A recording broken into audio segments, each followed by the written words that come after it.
Holy shock absorber, Batman!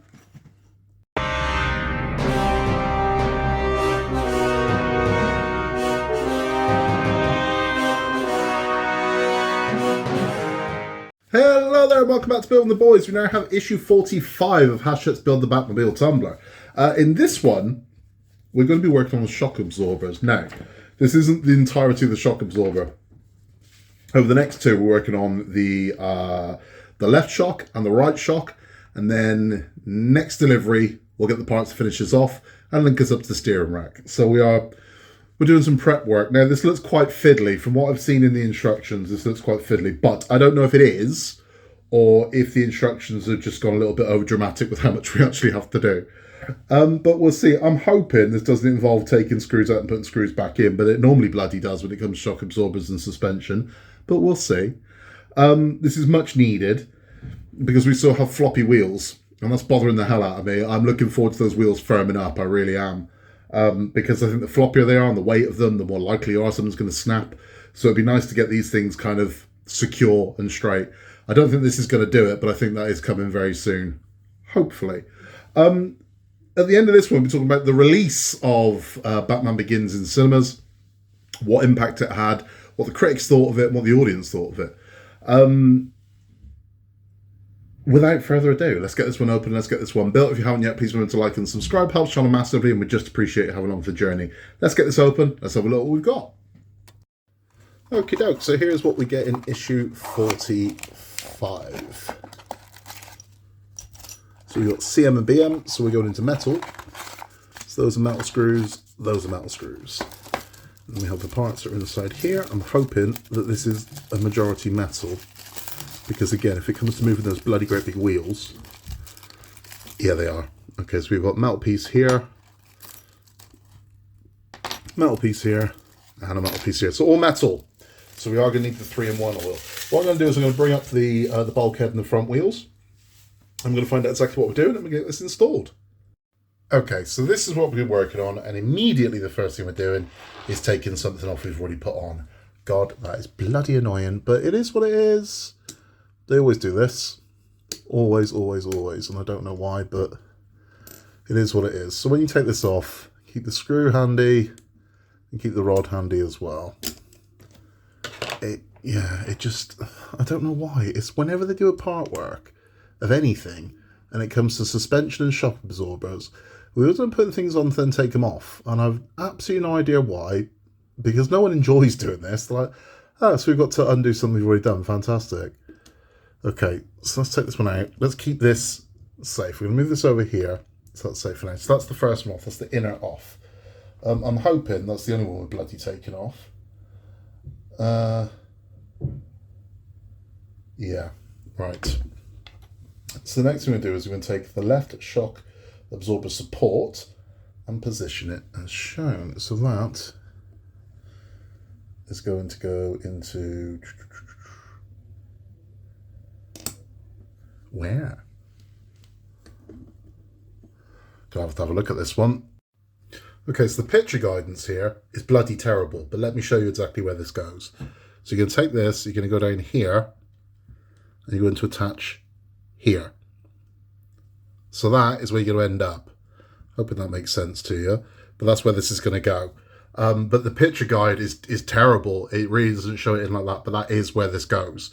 So that's going to lock onto there. The next thing we're going to do is we're going to put the rod back on, but we're going to attach it with a BM screw. So the original UM screw it's attached with can be discarded. Again, bizarre choice, but that's what they chose to do. So I'm going to get one of these screws ready, going to get it oiled up, and we'll get this installed. Okay, so what we're going to do is bring this back over. We're going to put this back on. Didn't need to come off, it really didn't. You need to take the screw out. Now we're going to attach through, like so, into our new support arm using a single BM screw. And that sounds easier said than done because this looks like it's going to want to keep moving. I'm going to try and get this so you can see it, but I need to get it so I can see it as well, otherwise it's never going to happen.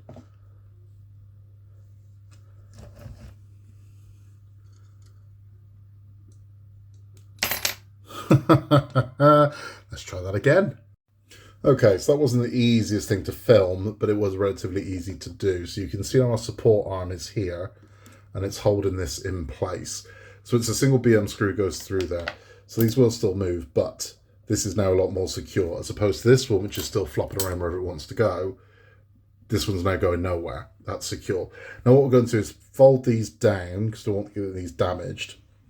And we're going to flip this one over, and we're working on the underside of this. Okay, so this is the section we're now working on. And again, they're asking us to remove these two screws.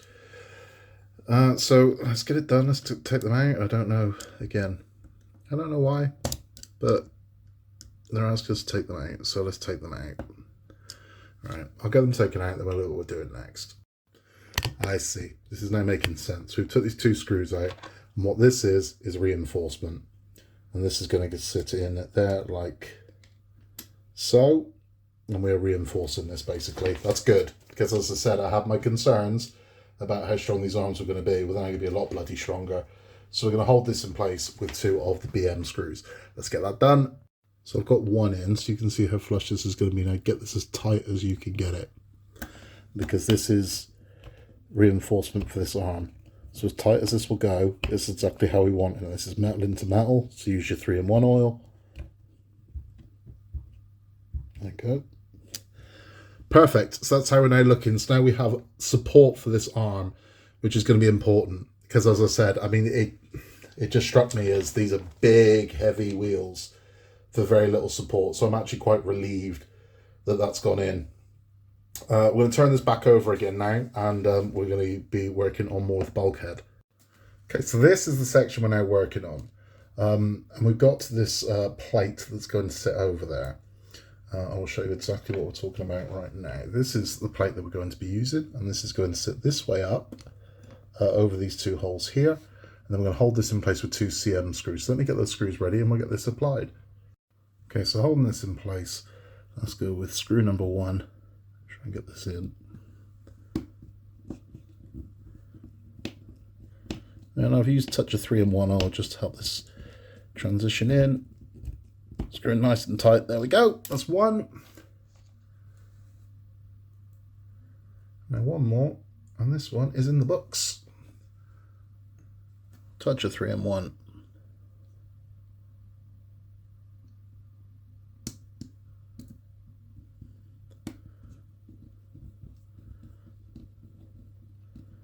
In we go.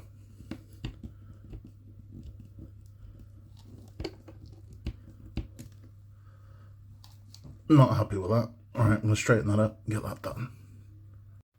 So that is now in. So there we go, our shocks are there. This is nice and secure, nice and in. And I'm going to flip it over so we have a look what's going on the other side of it. So here you can see what's going on the other side. It's holding part of our axle here. So it's holding that in place. So there's no flopping about as such going to happen. I can see here something's going to lock over this to hold that all in place, but that is what's going on. So hopefully that makes sense of why we've done this part. That's all for this one. Let's have a chat. So that's that one done. It's a bit of a weird one, because I think actual new parts placed, one new part has been placed, is what we've done.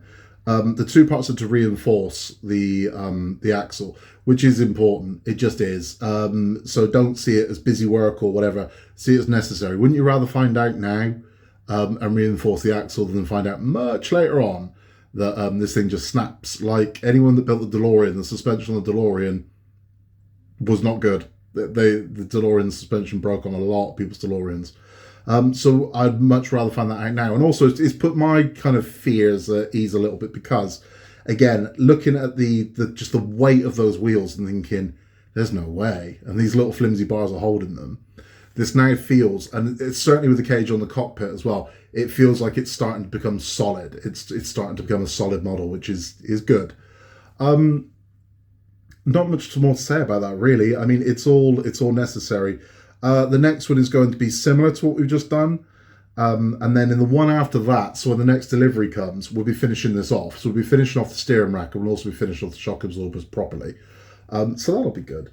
That's all for the build instructions. If you are just sticking around the build instructions, thank you for stopping by. Please remember to like and subscribe. It helps the channel massively, and we just love having you along for the journey. for those of you sticking around for a bat chat, well, it's time. It's premiere time, and this one is now good to go.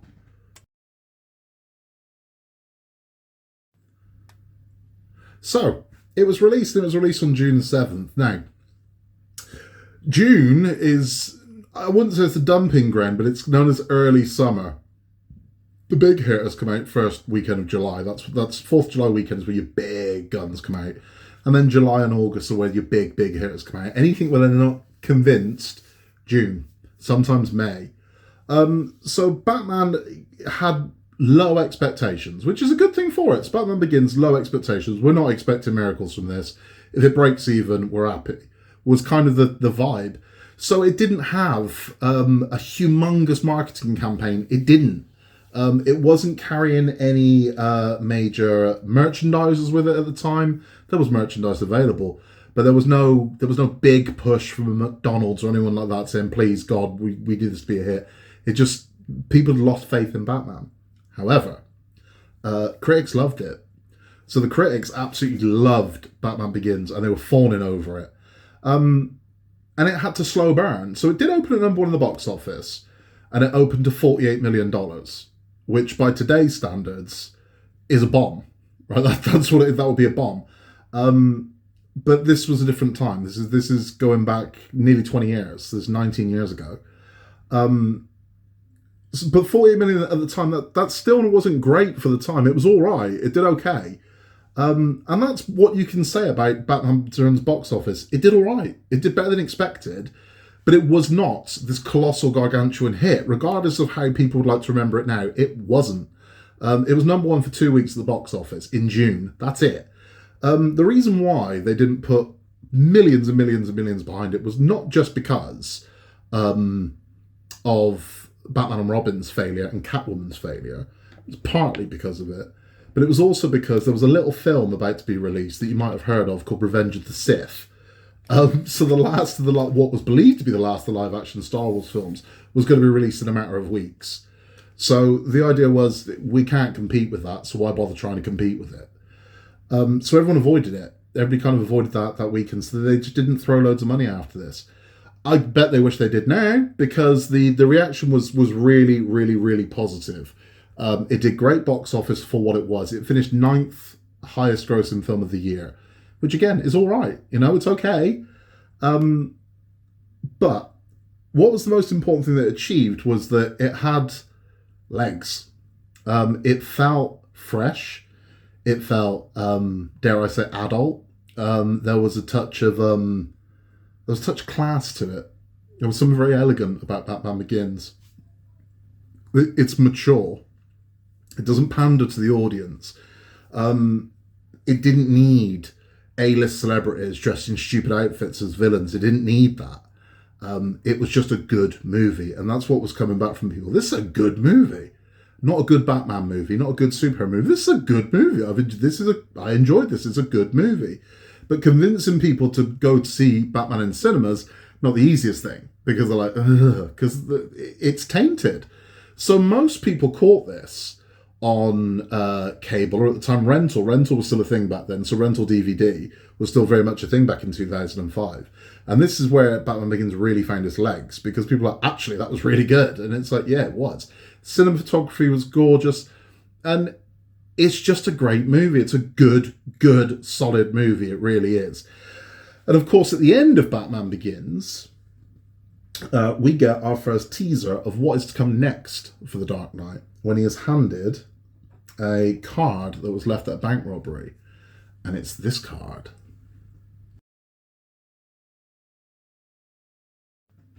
So we're being promised a Joker at this point. It's like, oh, this will be good. And now we're looking forward to it. We're excited again for Batman. It's like, oh, I kind of want to see that. But that brought its own, who the bloody hell are you going to cast play the Joker? Because Jack Nicholson is the Joker. Anybody else that tries to do it is just going to fail. That's what we thought at the time. So we're all really excited now. We want more Batman. But what was the knock-on of this? How quickly did a new Batman film get to the cinema? And did Warner Brothers, like they always do when it comes to DC movies, fumble the ball? Spoiler, they fumbled the ball. and we'll talk about that in the next one. Thank you for stopping by. In a world where you can be anything at all, just be nice. You can contact us at buildingtheboys@outlook.com, and we will see you very, very soon for issue 46 to finish out the month. Please remember to like and subscribe, and remember, Gotham needs us. I'll see you soon.